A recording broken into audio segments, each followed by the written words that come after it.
I want to talk to you about your time on Celebrity Jeopardy, because you went on Celebrity Jeopardy. First of all, I give you all the props in the world for going on Celebrity Jeopardy, because I'm going to be honest with you. The reason I will not go on Celebrity Jeopardy is people will only they will only tolerate victory from me. Like, I feel like I'm going up there as the Yankees. The fans expect a championship, and if there's not a championship, no matter what happens, they're going to be on my neck. And what I don't want to be, I'll never forget the first time I watched Celebrity Jeopardy, and all I remember is the runner-up was Luke Perry, and the champion was Cheech.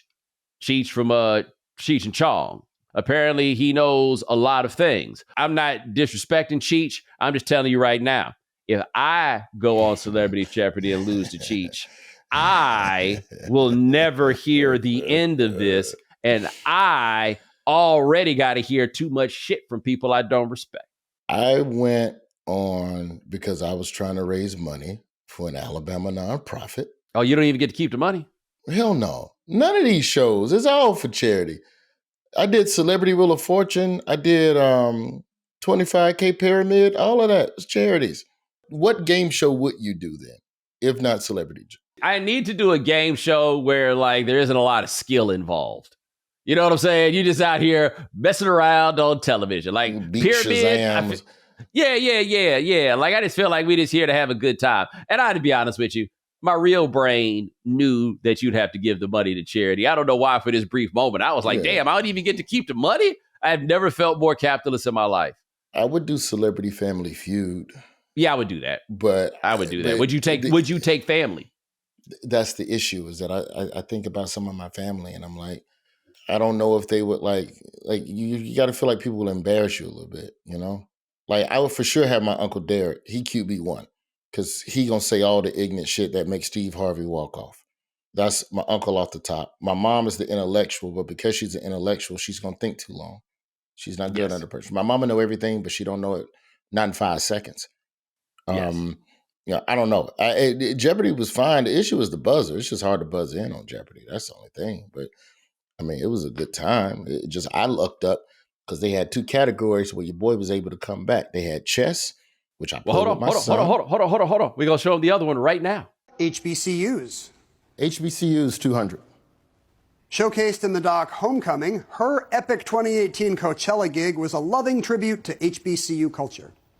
Roy. Who is Beyonce? Yes. HBCUs 400. Founded mostly at HBCUs, the so-called Divine Nine includes 4 of these groups. Kamala Harris is in Alpha Kappa Alpha, which is one of them. Roy. What are sororities? You got it. HBCUs 600. Need to locate an alum of this revered DC school? Just shout out HU. Any bison who hears you will shout back, you know. Phoebe. What is Howard University? Right. HBCUs 800. This state has the most HBCUs, 14, including Talladega College and Selma University. Roy. What is Alabama? Right. HBCUs 1000. Martin Luther King Jr., Spike Lee, and Samuel L. Jackson all attended this Atlanta school, the largest men's college in the U.S. Roy. What is Morehouse College? That's right. Okay, I got 2 observations here, right? Okay. Number one, when you didn't get that one answer, and I wasn't looking, but I heard Phoebe, I was like, and then Phoebe turned out to be black, so it was kind of okay. There we go. And it was technically a Beyonce question. That really wasn't an HBCU. It was. And number 2, and this is a big one. Brother, you was locked in. You were taking Celebrity Jeopardy. One of my favorite things about Celebrity Jeopardy is how all the funny people are locked in. You see them just paying hard attention. Because all we do is be funny all the time. So a comedian, I want y'all to know I know some shit. Watch this. Watch me know some stuff. I'm smart too. Yes. Smart people want to be seen. Like, everybody want to be seen as something other than what they're known for. Yeah. That's why rappers want to act. That's why singers want to rap. Yes. That's why basketball players want to do karaoke and all of that. Yes. Like, it's just one big circle jerk. Also, it's the black college category, bro. If I get any of these wrong, if me and Phoebe let that white man from English teacher buzz in on any of these, It's disrespect. But don't you have to worry. You was talking about how that category, people were like, it was a little bit too easy. It was too easy for you. It was a $50 jawbreaker for the white people. Ain't nothing quite like when they got a black people category on Jeopardy. Man, we can run through that without even paying any attention. You white folks ain't never heard of no Matthew Henson, right? Yeah. If it's all us and they be like, this man's coat, and we all jumping in, because we all know that Matthew Henson, even colder than fictional John Shaft, Matthew Henson got the coldest coat in the history of coats. By the way, I think I saw somewhere that Taraji Henson is some kind of kin to Matthew Henson. Okay. So, like, with that being said, then, if you're the Jeopardy clue people, do you make the clues so hard? Because I think somebody said in that Jeopardy TikTok, they were like, the questions should have all been founders of HBCUs. And I'm like, wait a minute, motherfucker, hang on now. Because I don't know if I know all of them. I know. I can think of a couple. I know Mary Cloud Bethune. That was going there. One and John Mercer Langston. I know Mr. Morehouse. I assume that's his name. If I'm not mistaken, the dude they named Clark after is a white man, so I don't even know if that's also where this founder thing gets a little bit weird. Those aren't all black people's names on the marquee. Now Morris Brown, that's a black man, if I'm not mistaken. Yeah, the rest of these, I don't know. Yeah, and so that's why I was like, all right, look, some of these also, I think you have to think of Jeopardy in a way also as a tool to educate people who don't know basic things. If it's a predominantly white audience watching, they should know that Spike Lee and Sam Jackson and Dr. King all went to Morehouse. I don't think everybody knows that. No, not everybody knows that. And even more of them should know that Spike took all of his mass communications classes at a school called Clark College, because Morehouse did not have such a department at the time. So while they love to talk about Spike Lee, he just went there. He actually learned things at my school. Yeah, had to do it. Yeah, I man, Jeopardy is one of them things where you be thinking that you smart and you know the answer, you just can't buzz in fast enough, and then you look stupid, and it don't matter because in the eyes of the public, either you win or you lost. I won, thankfully, so I get to go to the semifinals. But now you got to run it back and do it all over again. But yeah, man, I'm straight serious face on that shit.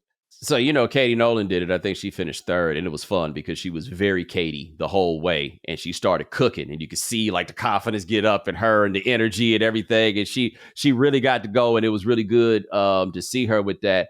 I have had many thoughts about doing Jeopardy. So, something I remember when I was a teenager, my brother had come back to live at home for a little while. My brother, 13 years older than me. I'm about 12. That's, by the way, an experience I think that everybody should have, is like a 25-year-old coming back while you're 13 or whatever, that formative period in your life. Like, that's the male influence. Time traveler showing up to tell you what the world. Yes, but that's the male influence that you need, and that was very helpful for me. Whatever. But we used to watch The Real World, and he was like, "Let me tell you what I would do if I was on The Real World. Number one, holla at everybody that lives in the house. By the time the goal is to get kicked out. By the time they put me out of this house, just the idea of just being a chaos agent, that would be his goal." When I watch Jeopardy, what I've never seen on Jeopardy is like an intimidator, no Dale Earnhardt, Michael Jordan type, where these people be looking straight ahead when the questions come. All you need to do is hear the questions. You ain't got to look. You need to be like, that person's up on you. You need to be giving them the cold, hard stare. Yeah. Right? And when you get them answers, hell yeah. Like, nobody ever be out there talking no shit when they play Jeopardy or nothing. Like, I would be the first person that's coming out there like Larry Bird, who finished in his second place today. Somebody need to be that guy. You come in and just start getting people mentally. Now, if we was playing for real money, I think I'd do that. I think I'd do that in a heartbeat. I'd tell you the one that's hard is a 25K pyramid, because you playing with somebody else and you trying to help them win money. That's, to me, that's the most pressure filled of all the game shows, because I got a question wrong. It was me and Michael Costa from Daily Show. And I can't remember if it was me or him, but we got one question wrong. Let's just say you're supposed to go 6 or 6. the sixth question, one of us gave a bad clue that wasn't clear enough, and the lady missed it by like a beat, missed out on like an extra 20K by half a second. Oh, she was pissed. And I don't need that type of pressure in my life, ma'am. I'm here for charity. And I got news for you. Don't be too mad around me, because that'd be funny. I'm not here to improve I'm not going to improve the situation. I'm not going to be helpful. The NBA is in full swing, and the big game is right around the corner, which means you could turn $10 into $1,000 in a single game watching your favorite teams only on Prize Picks. You can make a Prize Picks lineup between the NFL and the NBA in as little as 60 seconds. Sign up today and get $50 instantly when you play $5. You don't even need to win to receive the $50 bonus. It's guaranteed. Quick withdrawals, easy gameplay, and an enormous selection of players and stat types are what make Prize Picks the #1 fantasy sports app. Make sure you go to prizepicks.com/Bomani and use code Bomani for a first deposit match up to $100. That's prizepicks.com/Bomani. Prize Picks, daily fantasy sports made easy.